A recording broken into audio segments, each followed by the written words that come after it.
Louvado seja aquele que vive e reina para todo sempre, nosso Senhor Jesus Cristo. Meus queridos, que alegria, sempre uma alegria estar aqui com vocês. Estava com saudade, aprove o Senhor matar esta saudade hoje, glória a Deus. Meus irmãos, nós estamos em uma série de mensagens tão preciosa, né? Nesse tempo de relembrar a reforma protestante, né? Que esse texto de Romanos que impactou, né, a vida de Martinho Lutero e trouxe a igreja de volta ao eixo do Evangelho, né? Depois da escuridão, esse tema muito pertinente. Então, eu já quero convidar os irmãos, por gentileza, a abrir as suas Bíblias, enquanto eu me encontro aqui, em Romanos capítulo 5, versículo 12 ao 21, que nós vamos ver hoje.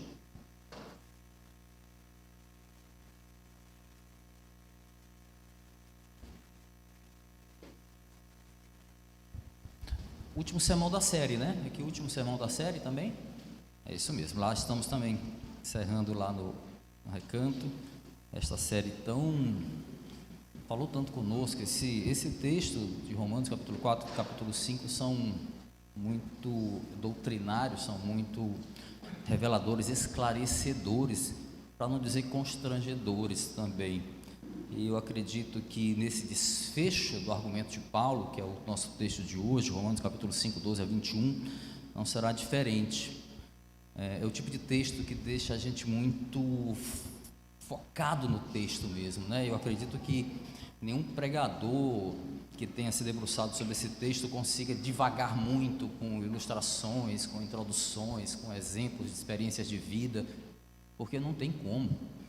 Esse texto ele é muito visceral, ele nos captura de tal maneira que não tem como a gente tentar colocar experiências humanas aqui. Pelo menos comigo foi assim. Então a gente vai ficar no texto aqui, não tem como a gente sair. Eu não vou nem fazer uma ilustração, uma introdução para chamar a atenção de vocês, porque esse texto não precisa disso. O próprio texto é tudo aqui. Então, meus irmãos, vamos ler esse texto maravilhoso. Deixa eu ver se eu trouxe aqui. Eu trouxe na Nova Versão Internacional, na NVI, para acompanhar aqui, tá? Se você não tiver essa tradução, você pode acompanhar na que você tiver, as diferenças não são tão grandes. Vamos juntos? Romanos capítulo 5, versículo 12 ao versículo 21, diz assim a santa e bendita palavra do Senhor. Ouça com atenção, com reverência, é a palavra do Senhor. Portanto, da mesma forma como o pecado entrou no mundo por um homem, e pelo pecado a morte, assim também a morte veio a todos os homens, porque todos pecaram. Pois antes de ser dada a lei, o pecado já estava no mundo, mas o pecado não é levado em conta quando não existe lei. Todavia, a morte reinou desde o tempo de Adão até o de Moisés, mesmo sobre aqueles que não cometeram pecado semelhante à transgressão de Adão, o qual era um tipo daquele que haveria de vir. Passei demais. Volta. Não é esse texto não. Não é esse texto não. Eu vou passar o certo depois, tá? Esqueçam isso aqui, esqueçam. Depois eu passo aqui se tiver tempo. Seguindo aí, versículo 15. Entretanto, não há comparação entre a dádiva e a transgressão, pois se muitos morreram por causa da transgressão de um só, muito mais a graça de Deus, isto é, a dádiva pela graça de um só homem, Jesus Cristo, transbordou para muitos. Aleluia. Não se pode comparar a dádiva de Deus com a consequência do pecado de um só homem, porque por um pecado veio o julgamento que trouxe condenação, mas a dádiva decorreu de muitas transgressões e trouxe justificação. E pela transgressão de um só, a morte reinou por meio dele, muito mais aqueles que recebem de Deus a imensa provisão da graça e a dádiva da justiça reinarão em vida por meio de um único homem, Jesus Cristo. Versículo 18. Consequentemente, assim como uma só transgressão resultou na condenação de todos os homens, assim também um só ato de justiça resultou na justificação que traz vida a todos os homens. Logo, assim como por meio da desobediência de um só homem muitos foram feitos pecadores, assim também, por meio da obediência de um único homem, muitos serão feitos justos. A lei foi introduzida para que a transgressão fosse ressaltada, mas onde aumentou o pecado, transbordou a graça, a fim de que, assim como o pecado reinou na morte, também a graça reine pela justiça, para conceder a vida eterna mediante Jesus Cristo nosso Senhor. Feche os olhos, vamos orar? Senhor, louvamos o teu santo e bendito nome, te agradecemos, ó Deus, pela leitura da tua santa palavra, pela liberdade que temos, ó Deus, de ouvir a tua voz por meio das Escrituras.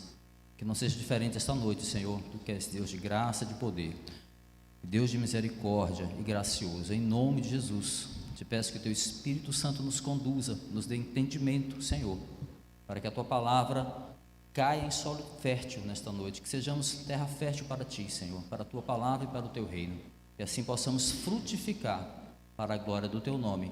É o que nós pedimos em nome de Jesus. Amém. 1 minuto para eu tentar passar o texto certo.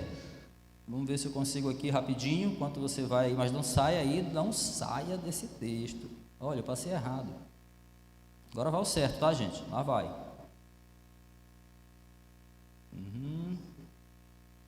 Gente, a internet é uma benção. Evidentemente que alguns usam erradamente, né? Gente, mandei aí, tá? Vamos ver se chega certo, para a gente poder tentar acompanhar aqui pelo...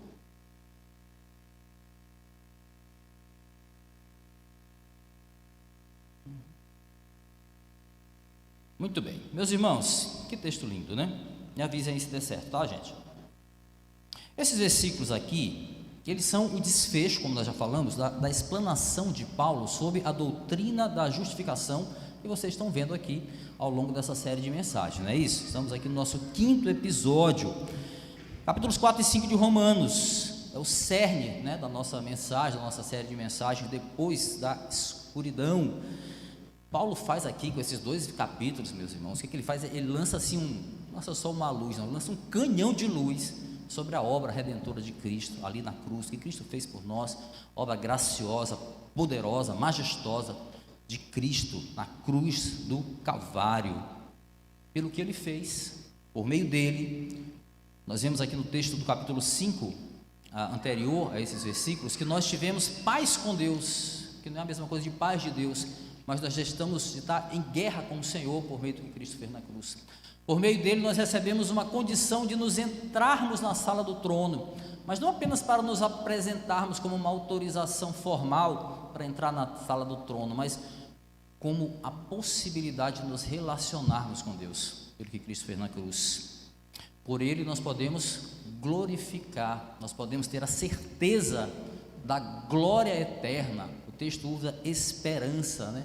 Da glória eterna. Podemos até nos gloriar nas tribulações, né? Até nas tribulações nós podemos nos gloriar, porque ela produz perseverança, nos produz um caráter aprovado e nos leva também a essa esperança. Maravilha! Pelo que Cristo fez na cruz, nós recebemos o Espírito Santo em nós, que nos dá entendimento de tudo isso. Não dá para a gente entender com a clareza devida sem o Espírito Santo, não há como. Não há como o intelecto, apenas o entendimento de letras e de histórias, nos traga a profundidade do que Cristo fez na cruz por nós. Pelo que ele fez na cruz, o Espírito Santo é derramado sobre a igreja e nos conduz a esse entendimento. Versículo 5 ao versículo 11 conta toda essa história aí, em detalhes. Os irmãos com certeza já viram isso por aqui. Se quiserem agregar algum valor, pode dar uma olhada lá no texto que foi no sermão do Recanto, está lá no canal da base lá do Recanto, só para agregar valor, se quiserem, o texto que nós pregamos no domingo passado lá. Muito bem, meus irmãos, essa primeira parte aqui do capítulo 5, Paulo vai explicar que Cristo, ele elimina qualquer barreira que havia entre Deus e o seu povo, de tal maneira que agora este povo, que antes estava condenado, agora ele tem a esperança da glória, como diz lá Romanos capítulo 5, versículo 2, né? Só que a palavra esperança aqui, quando a gente vai para o português, ela fica um pouco atenuada. Porque a gente pode esperar uma coisa que pode não acontecer. Esperança de fazer uma viagem, de repente acontece ou não, a esperança de desfrutar de algum bem e que pode não acontecer. Não, quando a gente vai para o grego, que está implícito aqui, elpis é a palavra que Paulo vai usar, essa esperança tem a ver com convicção, tem a ver com certeza, tem a ver com algo que é imutável, é inabalável. O que Cristo faz na cruz é imutável. E essa esperança que nós temos na glória do Senhor, ela tem a ver com essa convicção que todo crente tem. Logo, a esperança cristã, ela não é uma aspiração, não é algo que eu espero que eu vou acontecer, não, é algo que eu sei que já aconteceu, pela fé, né? É uma certeza carregada de uma expectativa, né? Uma expectativa. Aí na segunda parte do capítulo, que é o nosso texto de hoje, o apóstolo ele vai explicar como o sacrifício de Jesus conseguiu derrotar o mal e reverter todo o curso da história. Então ele vai fazer um desfecho explicando isso, e para tanto ele vai resgatar a história do primeiro homem, sendo este primeiro homem o primeiro representante da humanidade. E aí é um espinhozinho que nos incomoda, mas a gente vai ver com calma sobre isso mais adiante. A gente vai ver aqui, com base nas palavras inspiradas por Paulo, inspiradas de Paulo, inspiradas pelo Espírito, obviamente, que o pecado de Adão, ele sela em nós uma sentença de morte. Todavia, em Cristo, nós recebemos uma salvaguarda, nós recebemos um salvo-conduto, uma proteção outorgada por um Deus que desde o princípio planejou garantir essa salvaguarda para o seu povo, nos garantir a vida. Tal integridade aí, meus irmãos, ela é concedida a um grupo de pessoas privilegiadas, eu posso dizer assim, agraciadas, cuja a prerrogativa passa exclusivamente pela graça, mediante a fé. É tudo isso que nós temos visto aqui nesses textos. Então, com base nisso, a gente vai adotar um tema hoje, tá, meus irmãos? Um tema que resume a história contada aqui em Romanos, capítulo 5, 12 a 21. Esse aí, ó, uma sentença de morte, uma salvaguarda de vida. Entende-se aí salvaguarda como essa proteção que a gente está falando, uma proteção que é concedida por uma autoridade. Esse salvo-conduto, um conjunto de medidas que traz ali uma integridade, que preserva algo. É isso que significa o termo, né? Como já dissemos aí, essa vantagem que é oferecida a algumas pessoas em relação a outras pessoas. Então a gente vai ver aqui nesse texto, meus irmãos, um esforço de Paulo para concluir esse argumento que ele está falando sobre a graça, para reforçar aos leitores a verdade de que o canal da justificação, o canal da salvação é por intermédio de uma pessoa, Cristo, mediante o dom gratuito de Deus. E esse princípio vai ter que levar Paulo, de alguma forma, na forma de explicar, a discernir, meus irmãos, dois cabeças da raça humana. É muito legal como ele vai fazer esse paralelismo. Então ele vai falar sobre os dois cabeças da raça humana, Adão e Cristo. O texto de 1 Coríntios, eu vou ler para você, 1 Coríntios capítulo 15, versículo 21 e 22, vai lançar uma luz muito legal sobre o que a gente vai esmiuçar aqui no nosso texto, mas a gente já entra com esse entendimento que 1 Coríntios 15, 21 e 22 deixa bem claro. Diz assim, ó: visto que a morte veio por um só homem, também a ressurreição dos mortos veio por um homem. Porque assim como todos morrem em Adão, assim também todos serão vivificados em Cristo. Então esse texto a gente já introduz todo o contexto aqui do que a gente vai ver em Romanos. Dito isso, vamos mergulhar juntos nesse maravilhoso texto que começa com essa sentença de morte, né? Mas termina com a certeza de que em Cristo nós temos salvaguarda, né? Nós temos vida eterna. Muito bem, meus irmãos, nesse esforço aqui de ensinar os seus leitores o cerne da doutrina da justificação, então Paulo vai viajar agora para o ponto da queda. Ele vai lá para o começo, algo que é necessário muitas vezes para fazer o homem compreender o plano de redenção. Muitas vezes, para a gente compreender o plano, a gente precisa ir lá para o começo de tudo, né?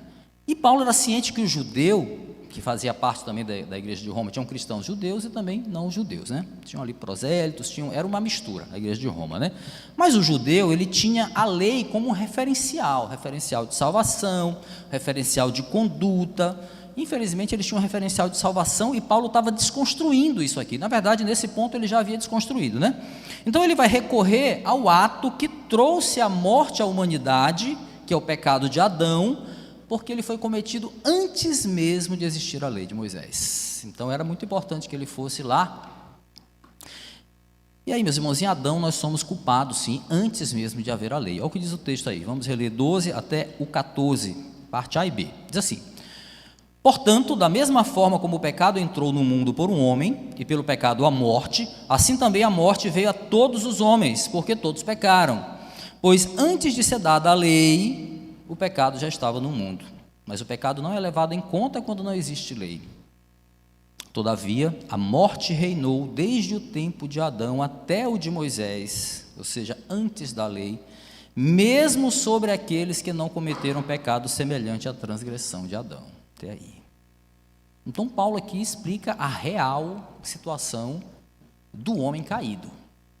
A queda deixa o homem no estado de total incapacidade de mudar a sua natureza, de impotência total. Quando o pecado entra no mundo, diz o texto, por meio de Adão, ele traz consigo a morte. Ora, meus irmãos, quem está morto não pode fazer absolutamente nada por si mesmo. Evidentemente que a morte aqui é espiritual, mas o peso da palavra é literal. Morte é morte. Morte é ausência de vida. Então esse é o sentido, ausência de vida. Ora, morto não pode fazer nada por si mesmo. Versículo 12, então, aqui no começo da nossa jornada, apresenta uma reação em cadeia, muito estilo de Paulo em Romanos, né? Essa reação em cadeia, ele vai usar um pouquinho antes, quando ele fala da tribulação, né? Tribulação que produz a perseverança, que produz um caráter aprovado, que produz a esperança. Agora ele usa novamente esse estilo, um efeito em cadeia, para falar sobre o que aconteceu ali. Versículo 12 vai dizer o quê? Que o pecado entra no mundo por intermédio de um homem, Adão. A morte, então, entra no mundo por meio deste pecado. E aí, uma sentença de morte acontece na vida do ser humano. Ainda nesse efeito em cadeia, a morte, ou seja, o pecado, se propaga a todos os seres humanos. Ou seja, todos pecaram por intermédio de Adão. E aí, é aquela pergunta que a gente se faz, eu pelo menos me fiz, não sei se você fez. Por que a humanidade precisou pagar o preço pelo erro de um homem só? Em tese não parece justo. O que eu tenho a ver com o pecado de Adão? Foi Adão que pecou, não fui eu. Né? De fato, parece assim que a gente precisa entender melhor por que Deus teve essa ideia aqui. Primeiro, meus irmãos, Paulo não está dizendo que todos os homens morrem porque nós somos como Adão, ou seja, nós somos propensos a pecar como Adão, por isso logo todos pecaram, né? Adão abre ali um caminho para que todos os homens estejam suscetíveis a cair por causa do que ele fez, todo mundo ficou vulnerável ao pecado. Não é isso que Paulo está dizendo, não, ele não disse não. Ele diz, todos estavam em Adão, ou seja, quando ele pecou, nós pecamos. Vou explicar.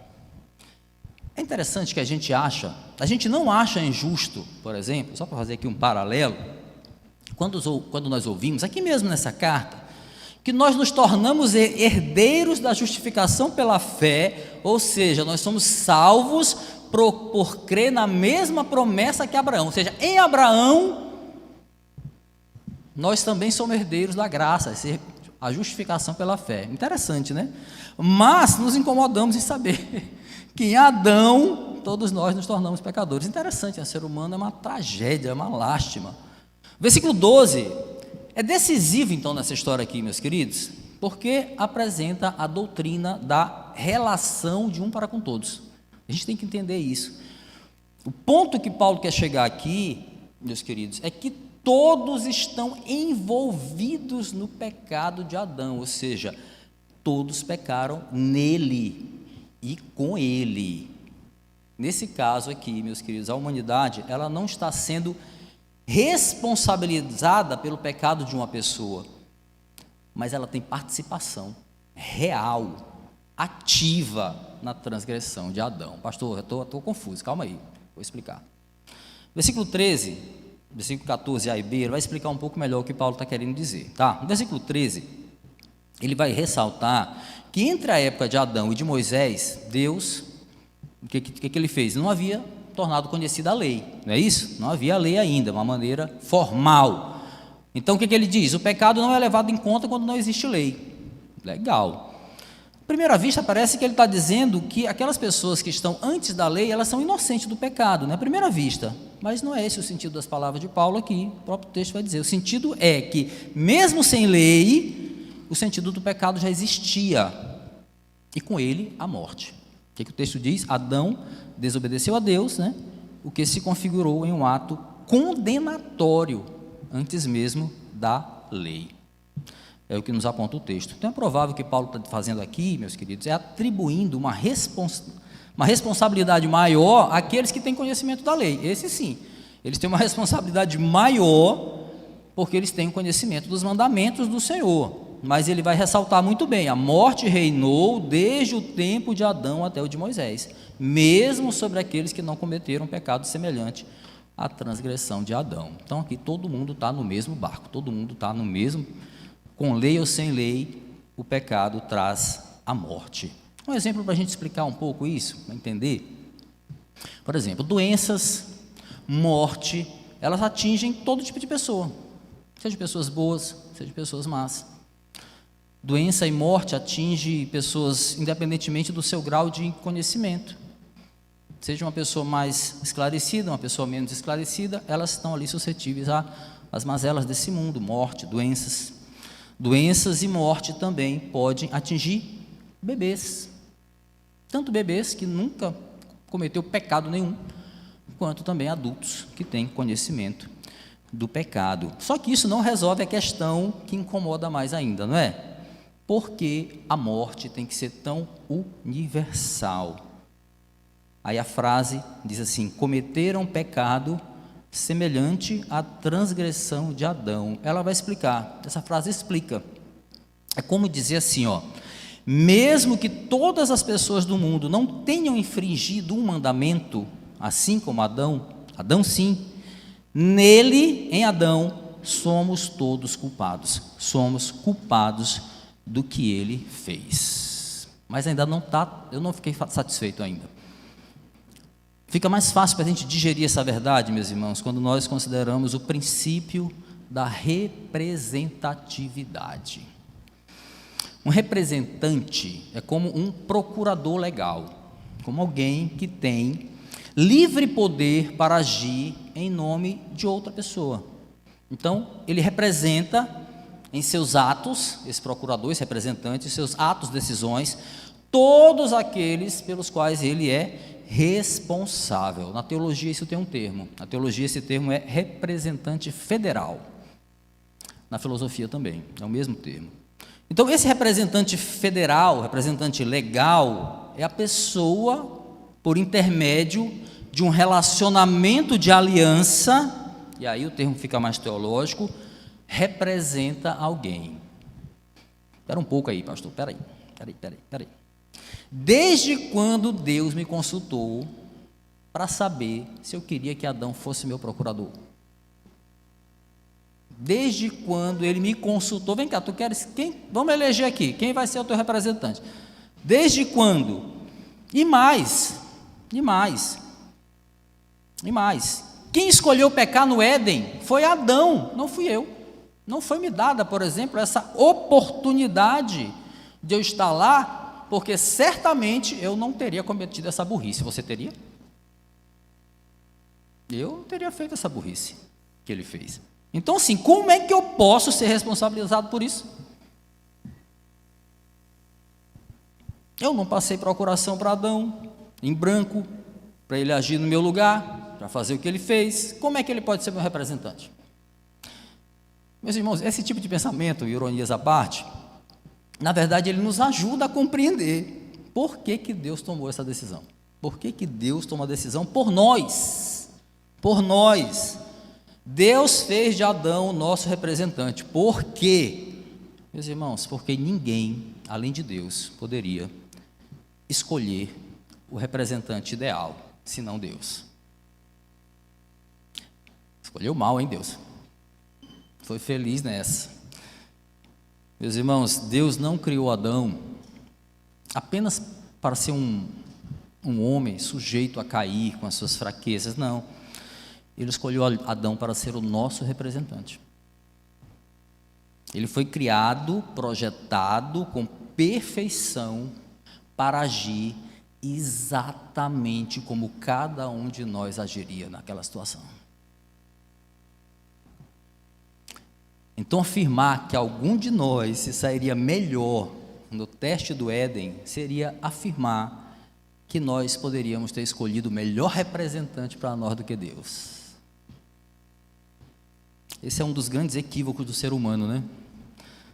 Julgar os atos de Deus segundo a nossa justiça, o nosso senso de justiça, né? Um senso corrompido pelo pecado, pelos valores humanos. Isso contra a justiça de um Deus que é santo, que é perfeito, que é todo-poderoso. Se tem uma capacidade que o ser humano tem e que destoa com a santidade, com a paciência de Deus, é a nossa capacidade de ser ridículo e arrogante. Nós somos assim. Mas aí Paulo segue aqui com o seu desfecho, e aí vem uma boa notícia. O fato de Deus lidar conosco por meio de um representante legal, meus irmãos, é algo libertador. Eu vou clarear, calma. É algo libertador. Se cada um de nós tivesse de se representar diante do trono de Deus, meus irmãos, nós ficaríamos sem defesa nenhuma diante dos nossos pecados. Nenhuma. Nossos pecados nos levariam naturalmente à morte. Tamanha seria a nossa transgressão da lei do Senhor.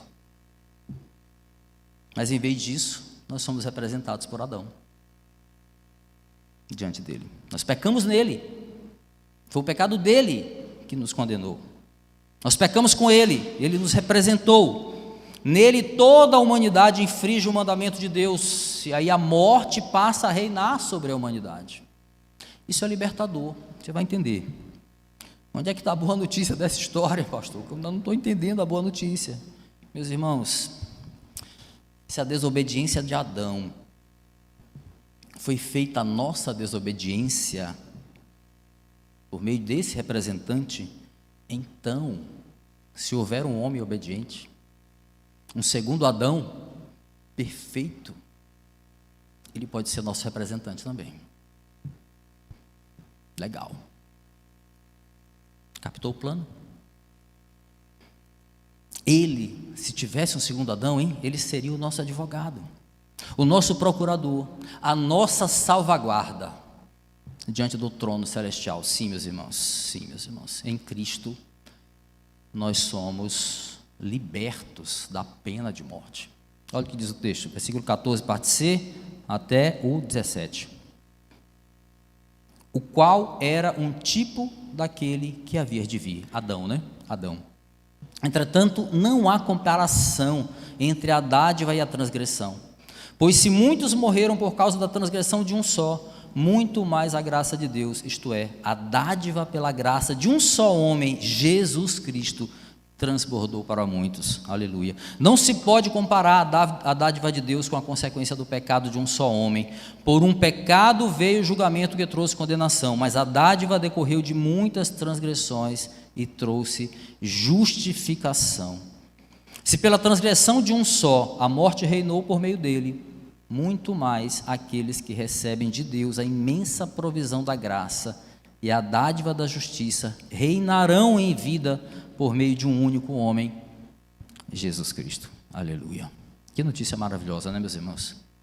É uma notícia maravilhosa que Deus lide com a raça humana, com a humanidade, por meio de representantes, segundo a sua aliança. Porque Adão era, o versículo diz aí, parte C, era um tipo daquele que haveria de vir, diz o texto aí, 14, parte C. Embora ele faça essa ligação entre o primeiro Adão e o segundo Adão, Paulo vai ter o cuidado aqui de esclarecer que existem diferenças muito claras entre eles e, obviamente, os seus respectivos papéis no plano aqui de salvaguarda traçado por Deus. Versículo 15, aí, Paulo chama o feito de Adão de transgressão, um pecado consciente, para ser mais claro. Mas o de Jesus ele vai chamar de dádiva pela graça, né? O feito de Jesus de morrer por nós não foi uma simples obediência a Deus, meus irmãos, foi um ato de compaixão imerecida por nós. Então, uma dádiva pela graça. Transgressão, dádiva pela graça. Olha o contraste. Então, nós vemos aqui resultados claramente opostos, né, entre o primeiro Adão e o segundo Adão. O ato de Adão resultou em morte, diz aí o versículo 15. O de Cristo em vida. As consequências dos atos de Jesus, então, desfazem as consequências, a sentença de morte dos atos de Adão. Os feitos de Adão resultam em condenação, versículo 16 diz, né? Em Cristo, justificação. Olha o contraste. Outro resultado do pecado de Adão é que a morte reina sobre a humanidade, versículo 17, né? Todavia, aqueles que foram alcançados pela graça reinarão em vida por meio de Cristo, né? De Cristo, né? Aquela história de porque nós somos filhos do rei, nós somos reizinhos. Não confunda com essas maluquices. Reinarão em vida por meio de Cristo. Quarto, o poder e a obra de Cristo são muito maiores do que o pecado que Adão cometeu. Duas vezes aí nesse texto, vai ver no versículo 15 e 17, ele fala muito mais, quando ele se compara a obra de Cristo, muito mais representa o que Cristo fez por nós. A obra do Senhor é capaz de cobrir por inteiro, desfazer todas as consequências da obra de Adão, nosso primeiro representante. O incômodo, né, inicial de termos Adão como nosso representante lá na queda, ele se dissipa aqui, quando a gente descobre que o plano de Deus incluía um segundo Adão, um segundo representante perfeito, capaz de nos trazer esse salvo-conduto que nenhum de nós poderia conseguir por meios próprios. Então, esse segundo Adão apaga de nós a condenação que jamais nós conseguiríamos sozinhos. A nossa aliança, ou essa representação com Cristo, então, olhando para Romanos aqui, todo o capítulo 5, né? Em Cristo nós temos paz com Deus, nós temos acesso a Ele, não apenas para estar diante dEle, mas para ter um relacionamento com Ele. Nós temos uma outra visão acerca das tribulações, nós temos a esperança da glória, no sentido da convicção de onde nós vamos, qual é o nosso destino, em Cristo Jesus tudo isso, e temos o Espírito Santo que habita na igreja e nos abre o entendimento. Louvado seja o nome do Senhor pela obra do Senhor Jesus Cristo na cruz do Calvário. Paulo deixa muito claro aqui o contraste, né, entre Adão e Cristo. O primeiro estabelece o reino do pecado e a morte. O segundo estabelece o reino da graça e da vida. Aleluia, aleluia. A união com Cristo anula, então, eternamente a nossa união com Adão. A união condenatória, né, com Adão. As diferenças são evidentes aqui, né, meus irmãos, entre Adão e Cristo. Fica muito claro. Mas, diante de contrastes tão evidentes que a gente vê agora, em que sentido Paulo vai dizer que Adão é uma figura de Cristo? Não começa a ficar intrigante isso? Ele diz que Adão é uma figura de Cristo, mas ele está fazendo aqui contrastes claríssimos entre um e outro. Como é que Adão pode ser uma figura de Cristo? Em que eles podem ser semelhantes? Acima de tudo, meus irmãos, ambos representam um grupo. Só aí já tem uma semelhança. Ambos representam um grupo de pessoas, e o que eles fazem, seja para o mal, seja para a salvação, é transferido a esses grupos que eles representam. Então, eles têm esse ponto em comum. Pela desobediência de um homem, meus irmãos, veio a morte, veio o pecado.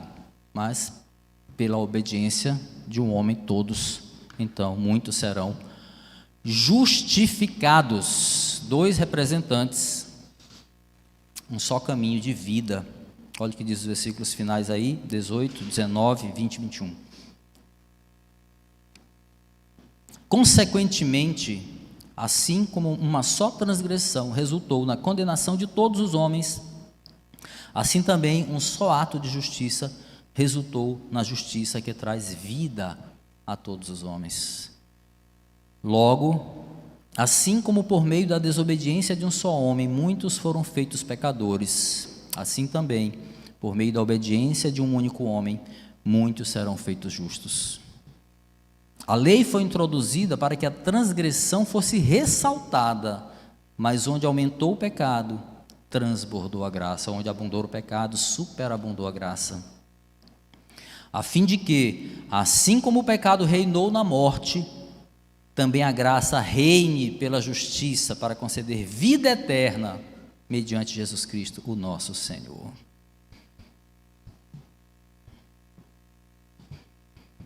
Que texto maravilhoso, que revelação o Senhor nos dá aqui. Todo crente, meus irmãos, precisa assim ter muito bem claro na sua mente, no seu coração, o significado dos atos de Jesus por nós na cruz.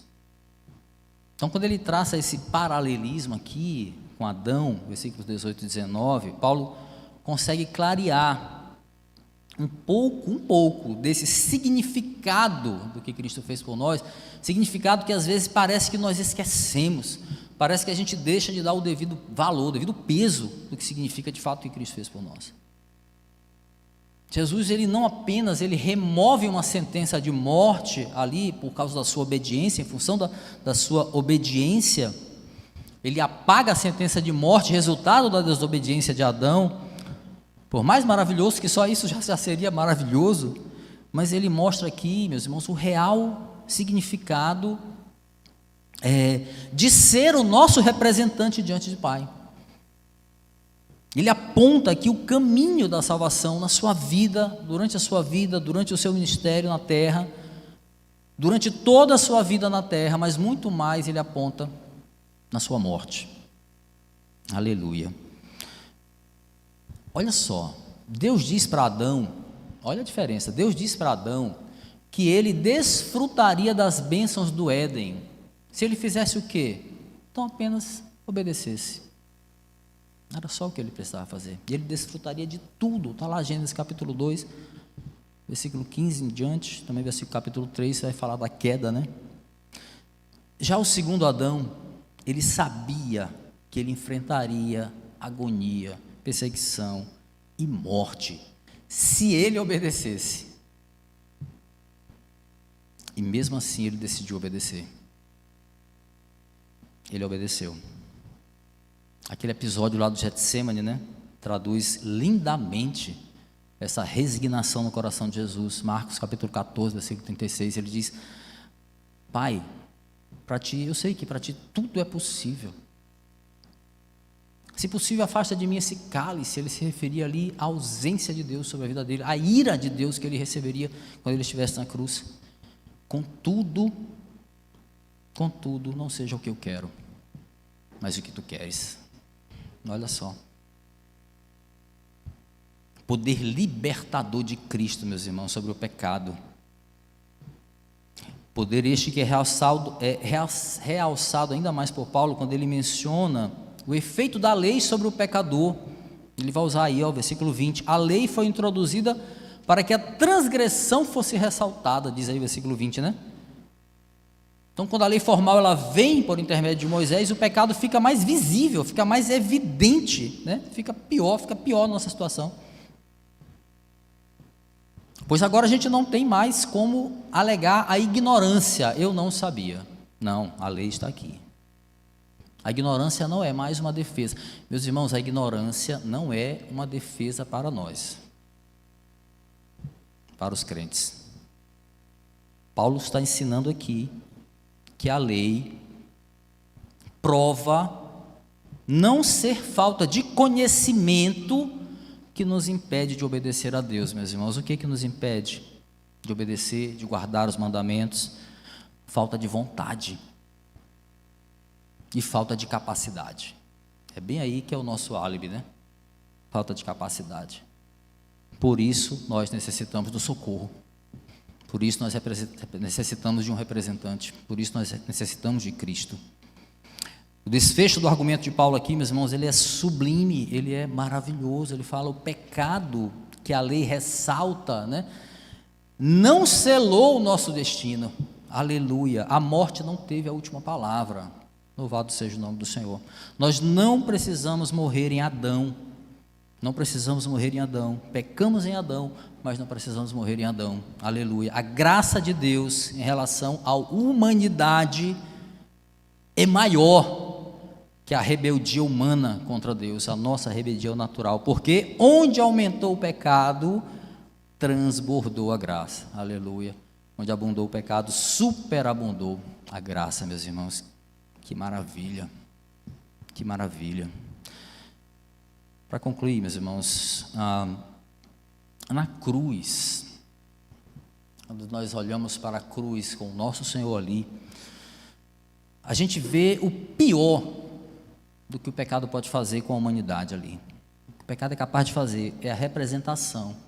Se alguém perguntar assim, o que o pecado pode fazer com o ser humano? A representação é Cristo crucificado, com seu corpo dilacerado. É aquilo ali que o pecado faz com a humanidade. Cristo foi pregado no madeiro, meus irmãos, porque ele carregava com ele os nossos pecados, os pecados da humanidade. O nosso representante legal pagava pelo preço que era nosso. Ele pagava um preço por todos nós. Ele que não cometeu pecado algum. Onde fica o nosso senso de justiça agora, hein? Onde fica o nosso senso de justiça? Nós dizemos que não é justo nós sermos condenados pelo que Adão fez, que Eva fez.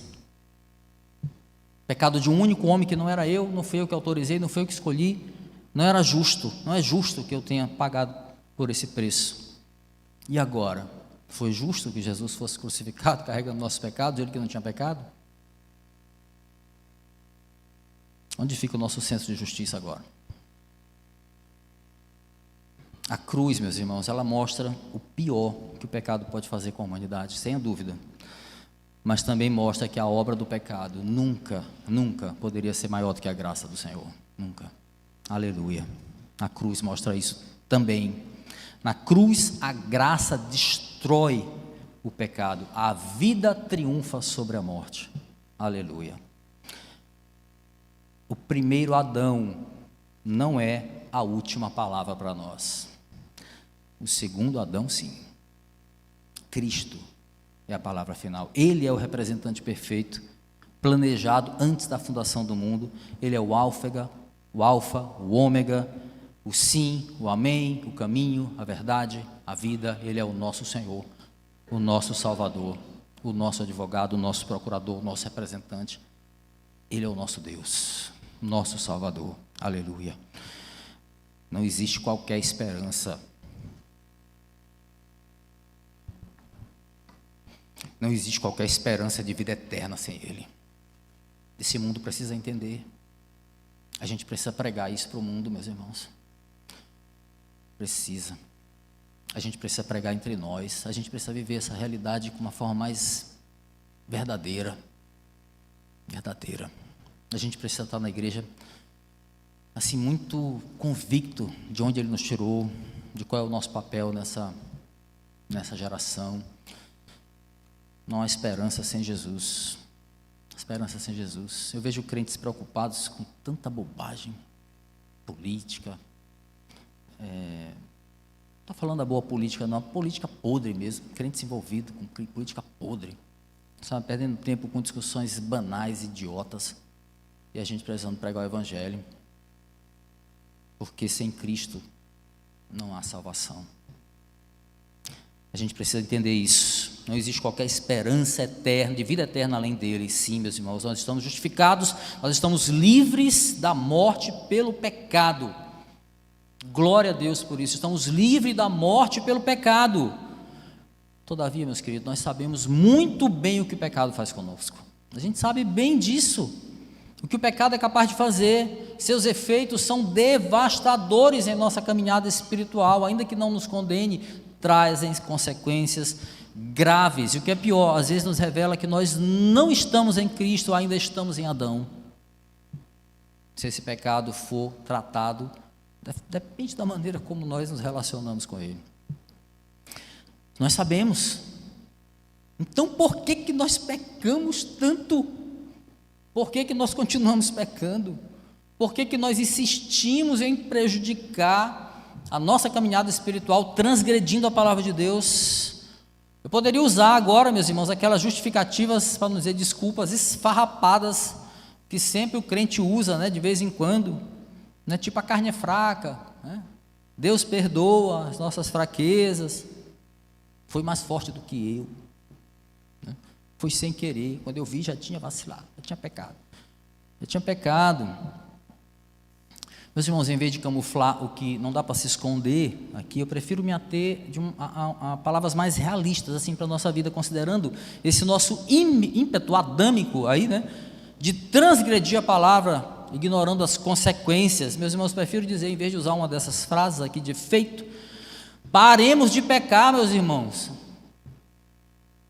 Lutemos contra o pecado, essa queda adâmica que deixou em nós uma necessidade de alimentar a carne. Paremos de pecar. Cristo é o nosso socorro. Cristo é o teu socorro, meu irmão, minha irmã, contra o pecado.